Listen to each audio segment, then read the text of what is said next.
പശ്ചിമേഷ്യയുടെ മണ്ണിൽ യുദ്ധത്തിന്റെ ഒരു രൂക്ഷത താൽക്കാലികമായി ഒന്ന് കുറഞ്ഞിരിക്കുകയാണ്. ലോകം ആശ്വാസത്തിന്റെ പാതയിലേക്കാണ്. പക്ഷെ അപ്പോഴും വൈറ്റ് ഹൗസിൽ പുതിയൊരു രാഷ്ട്രീയ കൊടുങ്കാറ്റിന്റെ തുടക്കമാണ്.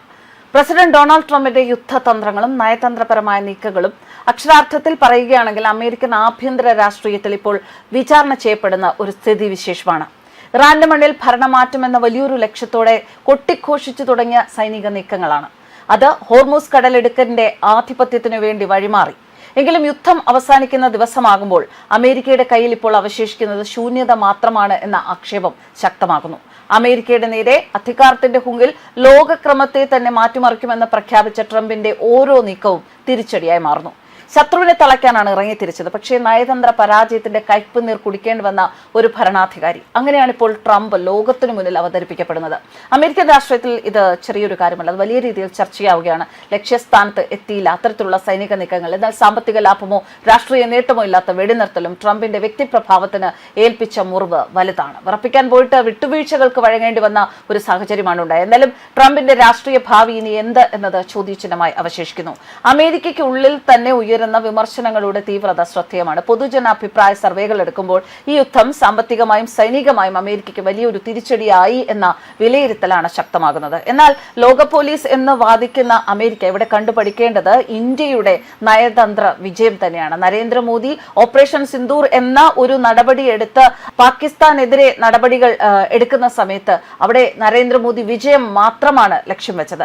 ആ വിജയം കിട്ടുന്നതുവരെ ഭാരതം അതിൽ നിന്നും പിൻവാങ്ങിയതുമില്ല. എന്നാൽ വലിയൊരു ലോക പോലീസ്, ഒരുപാട് സൈനിക ശക്തികൾ, ഇങ്ങനെ ഒരുപാട് കാര്യങ്ങൾ അവകാശപ്പെടാനുള്ള ട്രംപിനും ട്രംപിന്റെ അമേരിക്ക എന്ന രാജ്യത്തിനും ഇവിടെ സംഭവിച്ചിരിക്കുന്ന വലിയൊരു നാണക്കേടാണ്. യുദ്ധം ആരംഭിക്കാൻ ഇസ്രയേലിന്റെ സമ്മർദ്ദത്തിന് വഴങ്ങിയതും എന്നാൽ അത് എങ്ങനെ അവസാനിപ്പിക്കണം എന്ന വ്യക്തമായ ദിശയില്ലായ്മയും മുൻ പെന്റഗൺ ഉദ്യോഗസ്ഥരടക്കം തുറന്നു പറയുകയാണ്. സമാധാനത്തിനായി യുദ്ധം തുടങ്ങുന്നു എന്ന ട്രംപിന്റെ വാദം തന്നെ ഇപ്പോൾ പരിഹാസ വിഷയമാണ്. സമാധാനത്തിന്റെ നൊബേൽ സമ്മാനത്തിന് താൻ അർഹനാണ് എന്ന് പറഞ്ഞിരുന്ന നേതാവിന്റെ രാഷ്ട്രീയ യാത്ര ഇപ്പോൾ വിമർശനങ്ങളുടെയും പരിഹാസത്തിന്റെയും കേന്ദ്ര ബിന്ദുവായി മാറിയിരിക്കുന്നു എന്ന് തന്നെയാണ് വിലയിരുത്തൽ.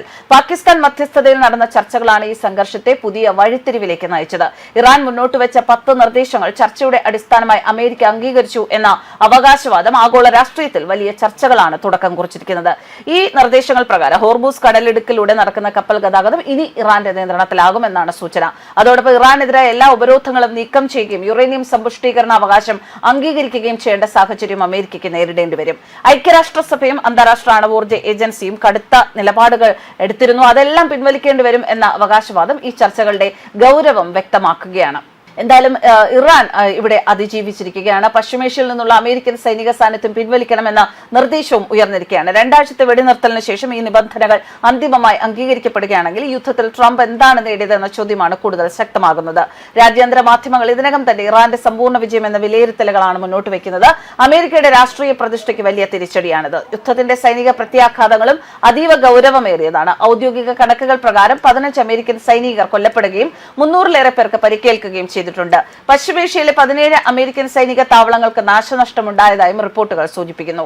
അമേരിക്കയുടെ അത്യാധുനിക യുദ്ധവിമാനങ്ങളായ F-35, F-15 ഉൾപ്പെടെ 20-ലേറെ വിമാനങ്ങൾ തകർന്നു എന്ന വിവരങ്ങളും പുറത്തു വന്നിട്ടുണ്ട്. USS ജെറാൾഡ് ആർ ഫോർഡ് എന്ന വിമാനവാഹിനി കപ്പലിന് പോലും കേടുപാടുകൾ സംഭവിച്ചുവെന്ന റിപ്പോർട്ടുകൾ ഈ യുദ്ധത്തിന്റെ തീവ്രത വ്യക്തമാക്കുകയാണ്. എന്തായാലും ഈ യുദ്ധം വലിയ തിരിച്ചടിയാണ് അമേരിക്കയ്ക്ക് നൽകിയത്. അമേരിക്കയുടെ താഡ് റഡാർ സംവിധാനങ്ങളിൽ പലതും പ്രവർത്തനരഹിതമായ റിപ്പോർട്ടുകൾ പറയുന്നു. ഖത്തറിലെ അൽ ഉദൈദ് വ്യോമതാവളത്തിൽ സ്ഥാപിച്ചിരുന്ന അത്യാധുനിക റഡാർ സംവിധാനവും ഇറാൻ തകർത്തു എന്ന അവകാശവാദം ഉയർന്നിട്ടുണ്ട്. വളരെ കുറഞ്ഞ ചെലവിലുള്ള ഡ്രോണുകൾ ഉപയോഗിച്ച് കോടിക്കണക്കിന് ഡോളർ വില വരുന്ന അമേരിക്കൻ സൈനിക ഉപകരണങ്ങൾക്ക് വലിയ നാശനഷ്ടം ഉണ്ടാക്കാനായതും ആധുനിക യുദ്ധരീതികളിൽ വന്ന മാറ്റം വ്യക്തമാക്കുകയാണ്.